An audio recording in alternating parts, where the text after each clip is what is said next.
What should someone think about if they're struggling financially right now, or they feel like they've been struggling for many years, and it feels like they're just surviving week after week, month after month. They're not sure how to get to that kind of sense of freedom for at least a 6-month runway or beyond. What should they start thinking about? Do you know what you've just described? I believe the majority of people are living that way. Yeah. The majority. Now that's rather sad, but I think it's true. And it's because we only have one problem in the whole world, and that's ignorance. They're living in ignorance. They don't know that what they're doing is going to keep them where they are. And they keep doing it because they don't know how to change. They're overwhelmed with the debt. People are saying, I need the money. They haven't got it. They want to take their family on a vacation. They don't have the money to go. So they may borrow it and go anyway. Now they got more debt. They have to understand that they don't have to live that way. I wrote a book called You're Born Rich. The truth is you are.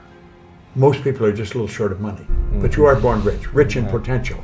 And then you focus on prosperity. You've got to have a financial goal. You've got to work toward it. And you've got to understand that you can earn more than you're earning. And wealthy people don't have one source of income. They have more than one. I was earning money all last night while I was sleeping. Yeah. You can actually earn more money when you're sleeping than you can spend when you're awake. Yeah. You know, it sounds like a cute line, but it's true. There's no end to what we can earn. If you are not getting information from someone who is already wealthy, then you're probably getting information from the wrong people. Most people ask their brother-in-law, or the guy next door, or the girl they know, how do I earn more? Hell, if they knew, they'd be earning it. They don't know. And most people talk to people that don't know. Carlyle put it very well. He said he did not believe in the collective wisdom of individual ignorance. And that's where most people are getting it from, people that don't know any more than themselves. I was on the fire department in a suburb of Toronto, and there was a man near there who became a friend of mine, Ray Stanford. He gave me a copy of Think and Grow Rich, and he said, Bob, if you do exactly what I tell you and read this book every day, you can have anything you want. Well, I mean, I was unhappy, I was sick, I was broke, and you know, and if anything you want, I thought it was nonsense. But he said something else. He said, listen, my way's working, yours isn't. He was happy, healthy, and wealthy. The guy always had money on him. And big, healthy guy. And he said, you're unhappy, sick, and broke. So he said, I must know something you don't know. Why the hell don't you do what I tell you? And so I started to do what he suggested. And he said, what do you really want? Well, all I wanted was some money. I was earning $4,000 a year at the time, and I owed $6,000. If I had paid everything I earned for 18 months, I would have just broken even. Oh, wow. It was an impossible situation. And he said, listen, write what you want on a card. Now, I got a gold card in my pocket. I've carried one ever since. He said, write what you want on the card, you can have anything you want. So he said, what do you really want? And I said, I want some money.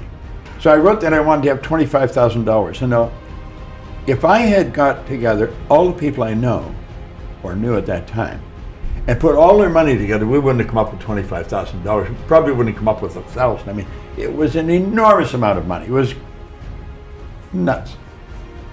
So I wrote that in the card. He said, you got to read it every day. And he'd keep saying, did you read it? Did you read it? You know, so he got me reading it. And I reading the book or reading the card? No, read the gold card. Just a gold card. Read the gold card. I'm so happy and grateful now that I have $25,000. And I learned something very important from it. All I thought about prior to that was debt, because people are always phoning me, when are you going to pay me? If you think about debt, you're going to be in debt forever. Yeah. You become what you think about. Well, this gold card got me thinking about earning money. I never thought of earning money before. I thought about debt all the time. And it got me thinking of earning money. So I started to hear people talking about earning money. And because I heard them talking about it got me thinking about it. And some guy said, there's good money cleaning floors. I said, I'm not proud, I'll clean floors. I was prepared to do anything. I wanted to earn this money. You see, I wanted to earn money. So I started to clean one office. And by the end of the year, I was earning $14,500 a month. What? I was on the fire department. The chief was only earning $11,500 a year. Wow. I was earning $14,500. This was in a year from the start. I started to clean one office, Canada Starch. I'd wash the floor twice a month, $15 a time. I got $30. Then I got another one, Kirby's Construction. I got $65 a month. Well, do you know, in less than 5 years, I was cleaning an office in Toronto, Montreal, Boston, Cleveland, Atlanta, London, England. I mean, think going like a rocket. How should people be developing their imagination on a daily basis in a positive way? Well, I think they should take time to image what they want. I have a business partner, Sandy Gallagher, who's a brilliant woman, and she rides horses, gaited horses. Mm-hmm. And she's in Kentucky right now, and she images herself as a world champion. Every day, she takes the time and she sees herself as a world champion. She sees herself getting the roses, getting the whole thing. And that's what you should do it. I think you build the image of what you want.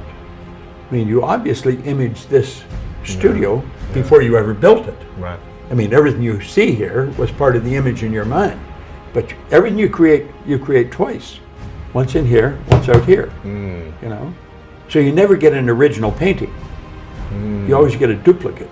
The picture's in here. Wow. So we have to see ourselves with what we want here. Now we've got enormous